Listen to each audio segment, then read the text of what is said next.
ഇവരൊക്കെ ഈ ആരോപിക്കപ്പെട്ടേക്കണവർ ഇതിൽ ശരിക്കും റിയലായിട്ട് തെറ്റുകാരാണോ? അത് നമുക്ക് കോടതി തീരുമാനിക്കുമോ? എന്തായാലും കോടതി ബാക്കിയുള്ള എല്ലാം ഉണ്ട് കാര്യങ്ങൾ തീരുമാനിക്കും.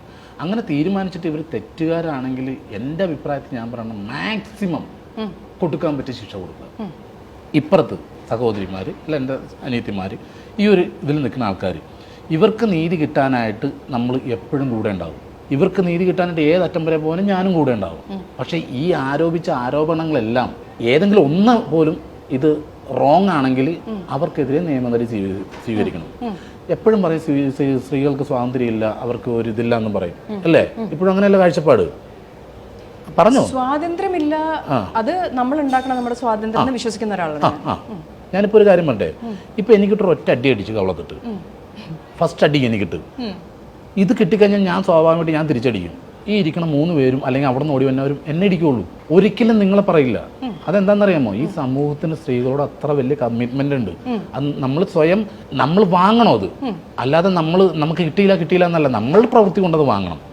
ഇപ്പം ഏതൊരു സ്ത്രീ എടുത്ത് നോക്കിയാൽ എന്തൊരു വിഷയം നടന്നത്, ഇപ്പം നിങ്ങൾ നടന്നു വരികയാണെങ്കിൽ ഞാൻ സ്മോക്ക് ചെയ്തിരിക്കണമെങ്കിൽ ഞാൻ അത് കളയും, ഉറപ്പായിട്ടും കളയും.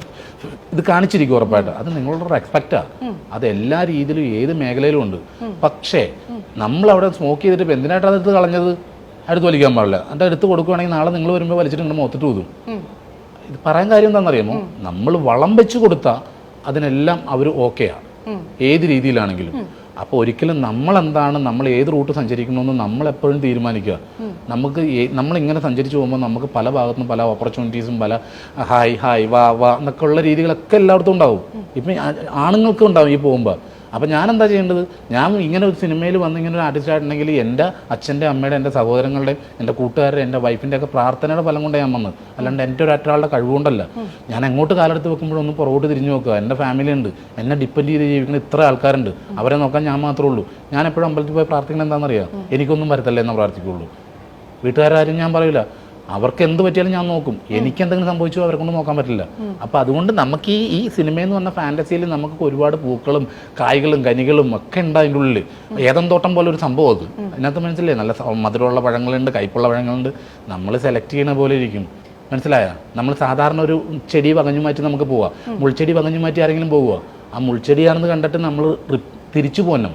പക്ഷേ ഇതിലൊരു വലിയ പ്രശ്നം, ഇപ്പം ഞാനൊരു നടിയാകാൻ ആഗ്രഹിക്കുന്ന ഒരാളാണെന്ന് വിചാരിക്കും. എൻ്റെ പാഷൻ അഭിനയമാണ്, എനിക്ക് അഭിനയിച്ചേ പറ്റൂ.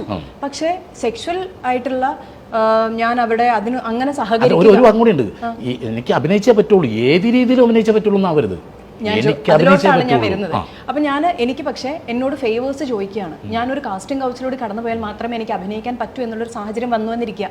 അങ്ങനെ ഒരു സാഹചര്യം വരുമ്പോൾ അഭിനയം പാഷനായ ഞാൻ, പ്രത്യേകിച്ച് ഒരു സ്ത്രീയുടെ ഒരു പ്രശ്നമുണ്ട് നമ്മുടെ ഒരു സമൂഹത്തിൽ.